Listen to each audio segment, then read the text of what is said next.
책 읽고 유튜버라고 조은숙입니다. 2026년 8월 6일 목요일이에요. 뉴질랜드 도착한 지 오늘 딱 한 달 되는 날이에요. 오늘 아침에 오늘 이제 수업이 없는 날이라서 커리어 센터에 다녀왔어요. 저희 멘토님이 저 처음에 출발할 때 그 얘기 하셨거든요. 가서 생각보다 시간 빨리 갈 거다. 한 달 진짜 2달 금방 빨리 갈 거고 생각보다 그 한 학기가 빨리 지나갈 거다라고 말씀을 하셨는데 지난 4주의 시간을 돌아보니까 이제 오늘까지가 4주, 이번 주가 4주 차예요. 정말 시간이 빨리 가더라고요. 그리고 첫 주는 뭔가 이제 적응한다는 핑계를 대면서 사실은 첫 주는 좀 그렇게 익스큐즈를 스스로 했고, 그리고 두 번째, 세 번째 주부터는 해야 될 것들이 쏟아지기 시작하는 거예요. 예를 들어서 석사인데 여기는 석사 과정이 조금 달라요. 14주 수업인데 6주 만에 끝나는 과정들이 있단 말이에요. 그러다 보니까 5주 안에 어세스먼트 2개, 3개를 쳐내야 되고, 퀴즈를 어떤 과목 같은 경우에는 거의 20개 가까이를 쳐내야 되고, 그러고 그 와중에 또 시험을 봐야 되고, 그러니까 막 이렇게 돌아가다 보니까 정신이 없다라는 말을 쓰고 싶지 않은데 정신이 없는 상태로 매일매일을 바쁘게 보낸다는 거를 어제 깨달았어요. 그래서 물론 지금도 되게 바빠요. 지금도 되게 할 게 많고, 그리고 하루 종일 유튜브 찍는 시간, 그리고 저희 멘토님 수업 들어가는 시간, 제가 하는 MF 케어 들어가는 시간을 제외하고는 한국말을 전혀 안 쓰기 때문에 한국말을 전혀 안 쓰는 환경 안에 있는 것 자체가 되게 피곤한 일이구나. 왜? 우리가 한국인이 영어를 하는 방식은 원어민이 영어 하는 방식하고 달라요. 그래서 우리가 영어를 할 때 우리가 마치 그 지식을 꺼내서 뭔가 그거를 조작하는 것처럼, 그러니까 영어 하는 순간이 다 나한테는 뭔가 그 공부하는 시간하고 똑같이 내가 움직인단 말이야. 물론 어느 정도 내가 영어에 능숙도가 있으면 그 정도까지는 아니긴 해. 그래도 여전히 영어라는 언어가 나에게 주는 그 적지 않은 부담이 있고, 하루 종일 영어로 수업을 듣고 과제를 하고 주변의 친구들하고 아니면 이제 그 같이 사는 그 플랫메이트들하고 소통을 하다 보면 거기에서 오는 그 자체에서 오는 사실은 그 적지 않은 피로감이 있어요. 근데 그 와중에 또 이제 해야 될 것들이 막 쏟아지다 보니까 스스로에게 익스큐즈를 매일 구하면서 그렇게 하루하루를 보내고 있었구나를 좀 깨달았어요. 그래서 어제 많이 반성을 하고 오늘 바로 커리어 센터의 조언을 이제 구하러 갔어요. 근데 오늘 어떤 생각을 했냐면 여기에서 이제 직업을 구한다는 거는, 예를 들어서 내가 한국에 있었으면 절대 하지 않았을 법한 다양한 기회와 가능성에 대해서 굉장히 오픈되게 하더라고요. 예를 들어서 이제 제가 지금 전공하고 있는 게 비즈니스다 보니까 결과적으로는 뭔가 매니지먼트나 마케팅이나 이런 영역들의 직업을 아마 나중에는 구하게 될 거예요. 근데 과제하다가 제가 그걸 깨달았어요. 예전에 석사하다가 깨달았던 게, 처음에는 석사 끝나고 원래 박사를 하고 싶었어요. 근데 석사를 마치고 나니까 내가 어떤 사람이구나를 깨닫게 되더라고요. 근데 지금도 페이퍼를 쓰면서 앉아서 내가 페이퍼를 쓰는 일이 나에게 그렇게 썩 맞는 일은 아니구나. 나는 뭔가 전략을 세우고 앉아서 쪼물딱거리는 일을 하기보다는 나가서 사람을 만나고 사람하고 소통하는 일. 그러니까 굳이 편을 가르자면 마케팅보다는 세일즈가 차라리 나한테 더 맞겠다는 생각을 하게 된 거예요. 그래서 이제 직업을 구하는데 물어보시더라고요. 어떤 직업을 하고 싶고 어떤 직업을 너가 원하고 이전에 했던 그 배경이 뭐냐. 그래서 이제 이전에 갖고 있던 커리어를 싹 다 끌어냈어요. 영어 교육에 20년 있었고 비즈니스 13년 했고, 최근에는 자영업자들 도와서 이제 그들의 마케팅이라든지 그들이 어떻게 하면 조금 더 매출을 향상시킬 수 있을까, 이런 것들을 돕는 역할을 했다. 이런 컨설팅을 했다. 이제 그리고 어떤 직업을 원하냐고 질문을 해서 그 얘기를 했어요. 특별히 뭔가 내가 원하는 직업이 있기보다는 다양하게 기회와 경험을 얻기 위해서 다양하게 그런 가능성을 열어놓고 싶다 그랬더니, 제가 갖고 있는 굉장히 많은 장점들에 대해서 좋은 피드백을 주셨고, 그리고 특히나 이 뉴질랜드 같은 경우에는 작은 자영업자들이 많아요. 작은 스몰 비즈니스 오너, 아니면 비즈니스 오너인데 규모가 작은, 그럼 이제 그런 사람들 같은 경우에는 규모가 큰 회사들처럼 한 사람한테 마케팅만 맡기고 한 사람한테 오로지 세일즈만 맡기고 이런 식으로 할 수가 없단 말이에요. 그러다 보면은 한 사람이 이런 것들을 모두 두루두루 할 수 있는 사람이 필요한데, 이제 굉장히 제가 갖고 있는 그 다양한 경험과 다양한 배경과 다양한 기술들이 굉장히 사실은 도움이 될 거다. 그래서 생각을 해보니까 세일즈에 대해서, 물론 학원장 하고 나서부터는 내가 판매하는 일이라고 생각해 본 적이 없고, 세일즈라는 일을 왜 굳이 내가 석사까지 나와서 무슨 세일즈를 해야 되냐라는 생각을 한 적도 있어요. 그런 멍청한 생각을 한 적도 있는데, 근데 아무리 좋은 상품, 아무리 좋은 서비스를 갖고 있어도 판매 없이 돈 벌 수 있는 사람은 없어요.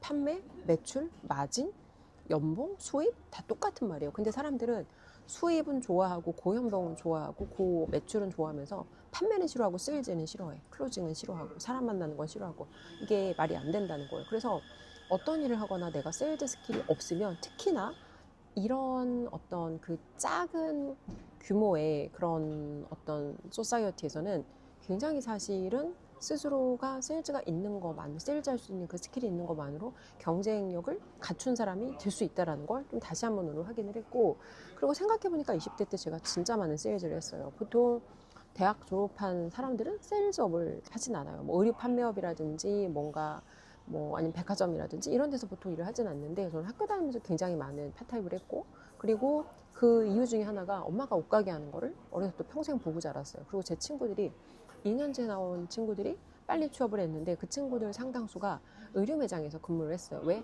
자기들이 옷을 좋아하거든. 그래서 친구들이 저한테 소개를 해서 제가 휴학하고 있는 동안 친구들이 소개한 이제 그런 의류 매장들에서 일을 했고, 뭐 옷가게 굉장히 많이 일했고, 뭐 신발 가게 정말 이런 샵에서 많이 일을 했단 말이에요. 그리고 제가 그때 뭘 깨달았냐면, 내 인생에서 하지 말아야 될 직업군의 리스트가 나오더라고요. 정말 많은 다양한 직업을 경험하다 보니까 이런 직업은 앞으로 내가 평생 하지 말아야겠다.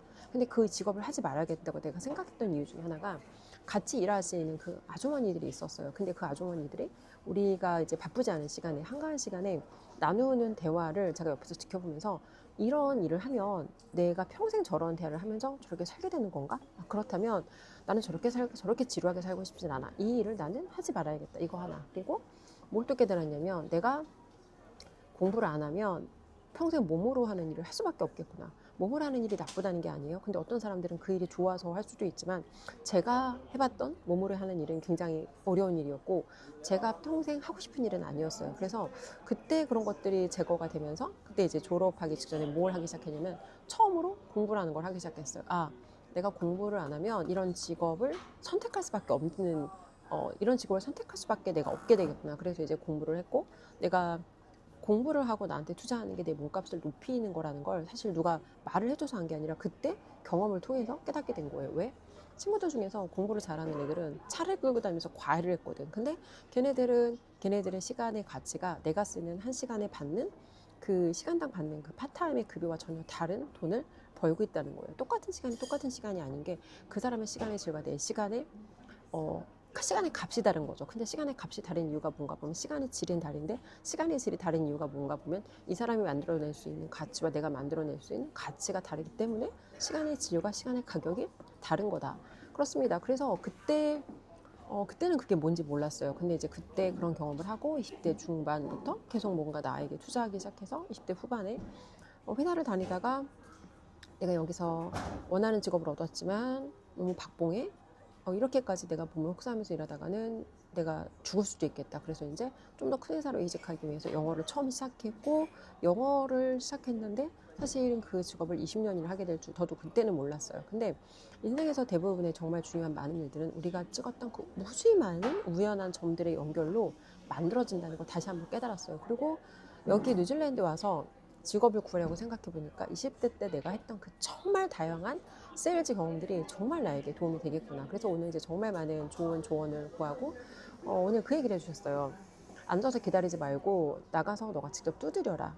근데 그게 진짜 맞는 얘기거든요. 그게 진짜 맞는 얘기인데, 또 문화가 바뀌니까 여기 문화에서는 여기 문화의 어떤 룰이 있고, 그러니까 사실 저는 오늘 CV에 대한 조언을 해주실 거라고 생각했고, 굉장히 뭔가 그 이론적인 그 포멀한 포맷에 따라 하라는 얘기를 해주실 줄 알았어요. 근데 제가 되게 충격을 받았던 게, 커리어 센터에서 받은 조언이 너무 프랙티컬해서 사실은 좀 많이 놀랐어요. 많이 놀라고, 정말 오늘 현실적인 조언을 들었고, 근데 아무리 좋은 조언을 들어도 행동하지 않으면 아무 일도 일어나지 않기 때문에, 다시 조만간 이제 제가 좀 정리하고 필요한 몇 가지가 있어서 이제 그거를 빠르게 정리를 하고 다시 한번 돌아가서 또 미팅 요청을 할 예정입니다. 오늘 정말 되게 많은 것들을 다시 좀 재해석하는 좋은 시간이었고, 인생에서 우리가 하는 모든 경험들 중에서 쓸모없는 경험은 아무것도 없다. 단 나에게 그것을 해석할 수 있는 눈과 나에게 그것을 해석할 수 있는 관점만 있다면, 우리가 하는 경험들 중에서 쓸모없는 경험은 아무것도 없다. 오늘 이걸 다시 한 번 더 깨달았습니다. 그렇습니다. 와서 매일매일 뭔가 바쁘게 하루를 보내는데, 그에 비해서 눈에 보이는 뚜렷한 뭔가 성과는 없고, 그러니까 스스로 한 번씩 뭔가 조바심이 느껴지기도 해요. 근데 그런 것 같아요. 결과가 안 보일 때 우리가 단거리 달리기를 하면 결과가 빨리 보일 수밖에 없어요. 그쵸? 근데 인생의 대부분의 우리가 하는 게임은 단거리 달리기가 아니란 말이에요. 그러면 당연히 내가 가야 될 최종 목적지는 현재 내 위치에서 너무 멀게 보이는 게 당연해요. 근데 멀게 보이는 그 순간에 그럼 내가 뭐 할 수 있냐? 내가 멀게 보이는 순간에, 결과가 안 보이는 순간에 결국 내가 할 수 있는 건 계속해서 달리는 것밖에 없다. 결과와 상관없이 내가 매일 해야 될 일을 꾸준히 올바른 방향으로 지속한다면, 그리고 필요에 따라서 내 앞에 놓여진 장애물에 따라 적절한 전략을 수정해 나가고, 그 나에게 전략을 수정할 때 올바른 조언을 주는 그 후가 진짜 중요해요. 오늘도 그 올바른 후와의 만남으로 오늘 굉장히 중요한 연결 정보를 얻었는데, 한국에서도 마찬가지로 저한테 출발하기 전에 정말 많은 조언을 해주시고, 지금도 마찬가지 계속 저에게 도움되는 방향으로 저를 이끌어주시는, 그러니까 멘토가 있다는 게 정말 중요하구나를 다시 오늘 한번 또 깨달았습니다. 오늘도 결론은 같습니다. To change, you gotta change.